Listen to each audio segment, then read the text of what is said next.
Hello everyone. Welcome back to our new video. Today, I'm going to show you how to send a location on Instagram in just a few simple steps.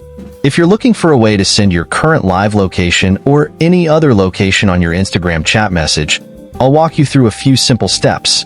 But before we jump into it, don't forget to like this video and subscribe for more helpful tutorials like this. I've also added some useful tools and apps in the description, so be sure to check them. Alright, let's get started. To send your current or any other location on Instagram, first of all, open the Instagram app on your smartphone and log in if you're not already logged in. Once you're on the Instagram home screen, tap on the message icon in the top right corner of your feed to access your direct messages section. Now, tap on your friend's name from the list of chats with the person you want to share the location with.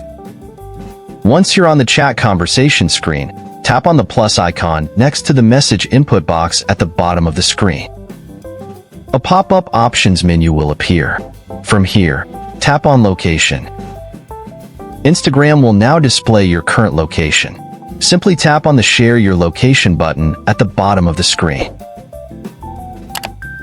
Your friend will be able to view your live location for 60 minutes. You can also search for a specific location using the search bar and send it to your friend. Once sent, the location will appear in the chat conversation as a message.